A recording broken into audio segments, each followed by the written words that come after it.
নমস্কাৰ প্ৰিয় বন্ধু বান্ধৱীসকল, পুনৰ এবাৰ আপোনালোক সকলোকে এটা নতুন ভিডিঅ'লৈ স্বাগতম জনাইছোঁ।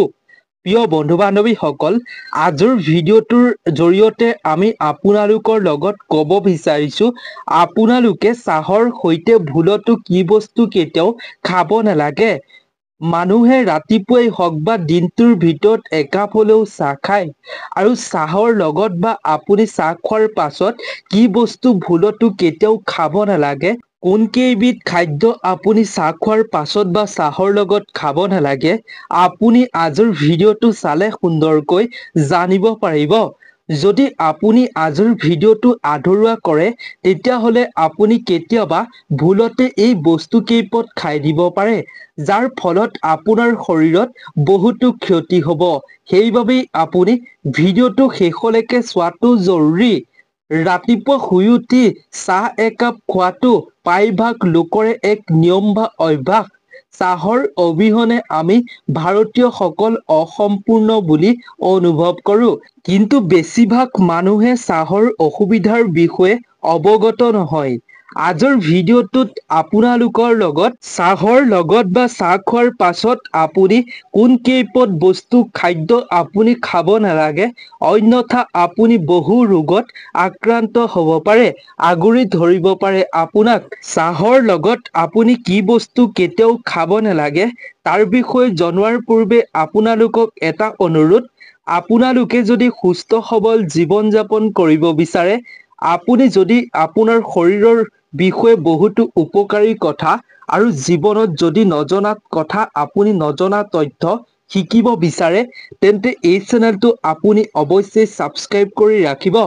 লগতে ভিডিঅ'টোত এটা লাইক কৰিব বুলি আশা কৰিলোঁ।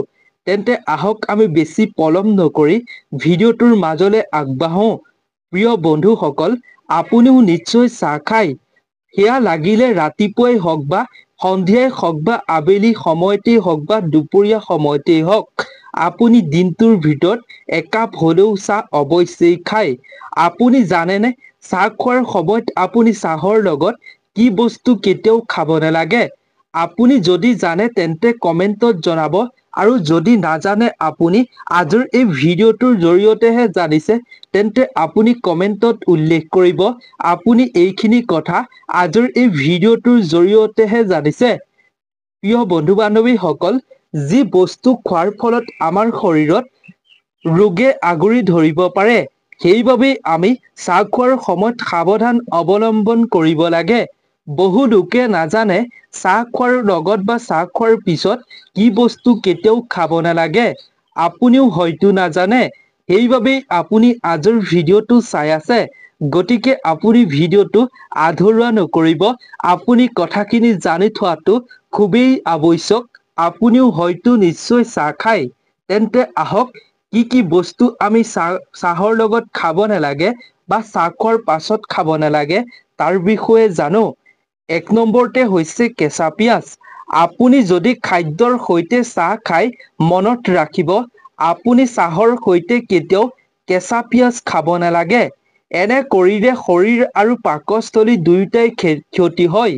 পিঁয়াজৰ উপৰিও আপুনি সিজোৱা কণী, চালাড আৰু গজা শস্য চাহৰ সৈতে আপুনি গ্ৰহণ কৰাটো উচিত নহয়। এনে বস্তু আপুনি সেৱন কৰিলে আপোনাৰ শৰীৰ আৰু পাকস্থলী দুয়োটাই ক্ষতি হ'ব। সেইবাবেই আপুনি কেঁচা পিঁয়াজ আৰু আপুনি সিজোৱা কণী, চালাড আৰু গজা শস্যও চাহৰ লগত কেতিয়াও ভুলতো নাখাব। যদি খাই আছে তেন্তে আপুনি বন্ধ কৰক খোৱা, নহ'লে পাকস্থলী আৰু শৰীৰৰ দুয়োটাতে আপোনাৰ বহুত ক্ষতি হ'ব। ২ নম্বৰতে হৈছে, চাহৰ সৈতে আপুনি নেমু বা নেমুৰ ৰস মিহলি কৰি যিকোনো বস্তু খোৱাটো উচিত নহয়। নেমুৰে প্ৰস্তুত কৰা আপুনি যিকোনো বস্তু খোৱাটো উচিত নহয়। ই এচিডিটি আৰু ডায়েৰিয়াৰ সমস্যা আৰম্ভ কৰে। গতিকে চাহৰ সৈতে আপুনি নেমু খোৱাটো উচিত নহয়। চাহ খোৱাৰ পাছত আপুনি ভুলতো নেমু নাখাব আৰু লগতো নাখাব। ইয়াৰ প্ৰতি আপুনি লক্ষ্য ৰাখিব। নেমুৰ আপুনি ৰসও খোৱাটো উচিত নহয় চাহ খোৱাৰ পাছত। ৩ নম্বৰতে হৈছে বেচন। চাহৰ সৈতে বেচনৰ আপুনি যিকোনো বস্তু খোৱাটো উচিত নহয়। নিমখীয়াৰ দৰে বস্তু খোৱা হয়, কিন্তু এই পদ্ধতিটো স্বাস্থ্যৰ বাবে ক্ষতিকাৰকো হ'ব পাৰে। বিশেষজ্ঞসকলে বিশ্বাস কৰে যে চাহৰ সৈতে বেচন খোৱাটো ক্ষতিকাৰক হ'ব পাৰে।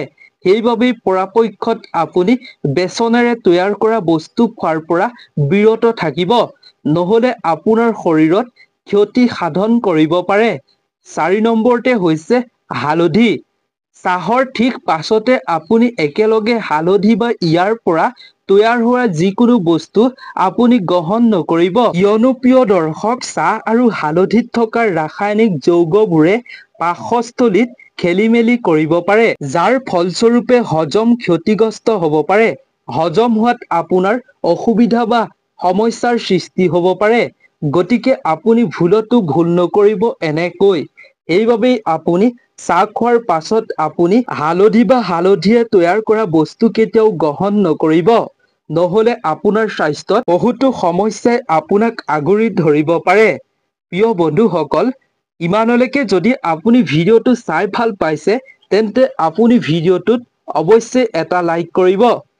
5 নম্বৰতে হৈছে প্ৰিয় বন্ধু বান্ধৱীসকল, চাহ খোৱাৰ পিছত আপুনি পানী খাব নালাগে। চাহৰ সৈতে কোনো ঠাণ্ডা বস্তু খাব নালাগে।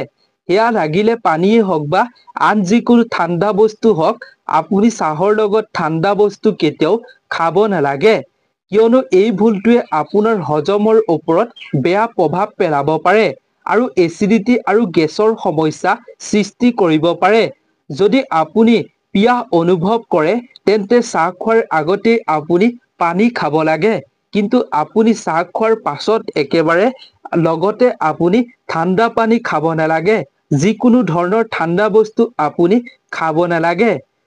গতিকে প্ৰিয় দৰ্শক, আপুনি এনে ভুল কেতিয়াও নকৰিব, আৰু যদি আপুনি এনে ভুল কৰি আছে, তেন্তে আজিৰে পৰা সেই ভুল কৰা বন্ধ কৰক, নহ'লে আপোনাৰ হজমৰ ওপৰত বেয়া প্ৰভাৱ পৰি আপোনাৰ বিভিন্ন সমস্যা শৰীৰত সৃষ্টি হ'ব পাৰে। তাৰ প্ৰতি আপুনি লক্ষ্য ৰাখিব। সুস্থ সবল জীৱন যাপন কৰিবলৈ প্ৰতিজন ব্যক্তিয়ে মনে প্ৰাণে কামনা কৰে। সকলো সদস্যই মনে প্ৰাণে কামনা কৰে। আৰু ঘৰখনৰ সদস্যসকল যদি মানসিক অৱস্থা বেয়া হয়, শৰীৰত বিভিন্ন সমস্যাই দেখা দিয়ে, তেতিয়া ঘৰখনৰ সকলো সদস্যৰে অশান্তি হয়। সেইবাবেই আপোনাৰ ঘৰৰ সকলো সদস্যকে আপুনি জনাব, ভিডিঅ'টো শুনাব, যাতে এনে বস্তু খোৱাৰ পৰা বিৰত থাকিব পাৰে। ঘৰতেই হওক বা বাহিৰতেই হওক, এনে বস্তু যাতে কেতিয়াও ভুলতো নাখায়। গতিকে প্ৰিয় বন্ধু বান্ধৱীসকল, আজিৰ এই ভিডিঅ'টো ইমানেই আছিল, যিসমূহ আমি বস্তু আপোনাক চাহৰ লগত বা চাহ খোৱাৰ পিছত নাখাবলৈ ক'লো, সেইসমূহ বস্তুৰ বিষয়ে আপুনি আজিৰ ভিডিঅ'টোৰ পূৰ্বে জানিছিলেনে? নিশ্চয় জনাব। যিখিনি আপোনাৰ শৰীৰৰ বাবে উপকাৰী কথা আমি আপোনালোকৰ লগত এই ভিডিঅ'টো শ্বেয়াৰ কৰিলোঁ, এইখিনি উপকাৰী কথা আপোনাৰ বন্ধুবৰ্গ আত্মীয়ৰ লগতো যিমান পাৰে শ্বেয়াৰ কৰিব, যাতে তেওঁলোকো উপকৃত হ'ব পাৰে ভিডিঅ'টোৰ জৰিয়তে, তেওঁলোকেও সুস্থ সবল জীৱন যাপন কৰিব পাৰে। গতিকে সকলোৰে লগত শ্বেয়াৰ কৰিব। নতুন এটা আপোনালোকৰ স্বাস্থ্য সম্পৰ্কীয় খুবেই গুৰুত্বপূৰ্ণ ভিডিঅ'ৰ লগত সকলোকে লগ পাম। আজিৰ ভিডিঅ'টো সম্পূৰ্ণকৈ চোৱাৰ বাবে আপোনালোক সকলোকে বহুত বহুত ধন্যবাদ জ্ঞাপন কৰিলোঁ। যদি এনেধৰণৰ তথ্যসমূহ লাভ কৰিব বিচাৰে, তেন্তে চেনেলটো অৱশ্যেই ছাবস্ক্ৰাইব কৰি ৰাখিব। তেন্তে প্ৰিয় বন্ধু বান্ধৱীসকল, আজিৰ এই ভিডিঅ'টোৰ পৰা আমি বিদায় লৈছোঁ। ধন্যবাদ।